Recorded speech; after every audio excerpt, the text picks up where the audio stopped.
Hello everyone! Welcome back to my channel, Kisses of Bohol. And for today's video ay magluluto tayo ng arroz caldo with tuwalya, strips, tuwalya ng baka. So ito na guys, nabili natin na tuwalya, half kilo guys. At alam nyo ba kung magkano ang kilo na ngayon guys? Naku, tuwalya ng baka guys, 290 na per kilo. Kaya ayan, half lang po yung binili natin at nagre-request ng aking anak ng arroz caldo. So ayan guys, nakita nyo nililinis natin. At alam nyo kung paano ako maglinis ng tuwalya guys, ay nilalagyan ko pa siya ng suka at asin. Then talagang kinukuskus ko talaga siyang mabuti guys para talaga malinis, walang langsa, walang amoy. At ayan na, syempre, ayan na yung ating pressure cooker. Mga i-pressure cooker natin siya ng mga 30 to 40 minutes guys, para talagang malambot na malambot siya, para syempre masarap kainin kapag malambot, smooth yung ating strips, beef strips. So ayan din ang ating rice guys, 3 takal yung ating gagamitin na rice. Plain rice lang po tayo, wala po tayong malagkit. Yung iba kasi guys, hinahaluan ng malagkit. So ayan na yung ating strips guys. After 30 minutes guys, ayan. So in-slice na natin siya ng pahaba. Yung iba naman guys ay may mga nilalagay pa silang lamang loob ng baka. Pero ako guys, hindi ko masyadong ginagamit yun. Kasi nga ayaw ng anak ko. Ito lang gusto ng anak ko, yung beef strips. So ayan na yung ating rice din guys. Hugasan na natin ng mabuti para isasabay ko siya pag saute guys. Medyo kakaiba yung gagawin ko dito guys, kasi isusute ko yung rice. So ayan na po tayo. Hi guys! So magluluto tayo ng goto, arroz caldo guys. Ayan, meron na tayong tuwalya. At meron tayong rice. Ayan, hugasan na natin yung rice. At syempre, ang ating mga lamas. So, let's start cooking, guys! Isusutay na tayo. Harap natin yung camera dito, guys. Yan. So, maglagay tayo ng oil. Then, mainit na ang ating oil, guys. Maglagay tayo ng ginger. So, ayan. So, hintayin lang natin makuha natin yung aroma ng ating ginger. Yung maamoy na natin yung bango guys. So, ayan. Yung bango nila guys. So, maglagay na tayo ng onion.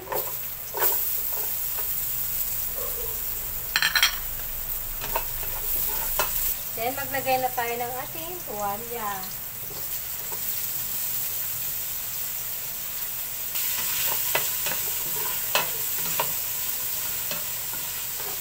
Magtitimpla na tayo ngayon. Lalagay tayo ng black pepper, patis, magic sarap. So, haluin natin guys. Then, next naman ang ating rice. Sama na natin pag-saute yung ating rice guys. Medyo kakaiba to dahil isasabay ko na siya sa ating pagsusute. Para maging malinamnam ang ating bigas, ang ating rice. And then, lagyan na natin ng water. So, na water guys. Nagpakulo na ako ng tubig para mabilis.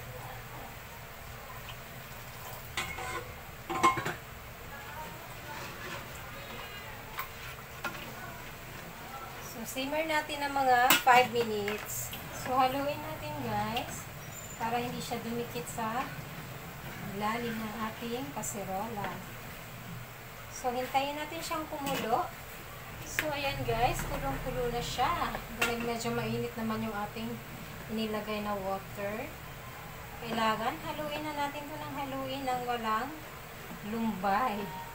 Para maging malapot siya guys. Para maging smooth ang ating rice. Kailangan haluin ang haluin. Huwag mong tatantanan guys. Pag nangalay ka, pahinga lang ng konti, then halo ulit. So, maglagay tayo ng beef cubes. Ayan guys.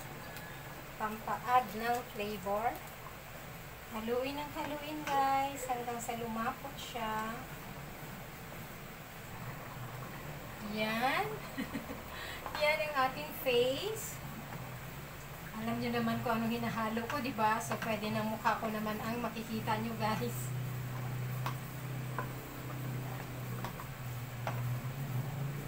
Halo-halo lang. Halo-halo pa more. Mamaya guys, maglalaga tayo ng egg para kompleto. Hindi ko inubos yung aking tuwalya para meron pang second batch. Kasi paborito ng aking anak ko guys. Siya ang may request nito. Request ng aking anak ko guys. Tamang-tama. Parating na siya from school. So pagdating niya, ready na ang kanyang arroz caldo. Ayan, pumuputok-putok na siya guys. So malapit na siya. Nakakatakot yung putok niya. Medyo layo-layo tayo guys. So ayan guys, pumuputok-putok. Ayan, medyo sticky na siya guys. Konti pa. Konti na lang. Tingnan nyo guys yung rice. Hindi siya putok-putok kasi lagi siyang hinahalo.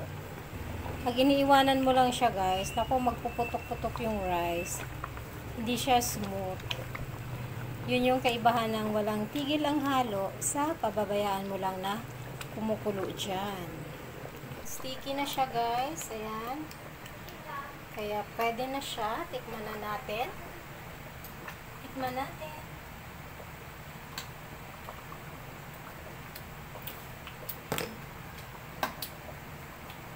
Rapsa. So, patayin na natin guys. Hintayin natin yung ating boiled egg para mag-plating na tayo.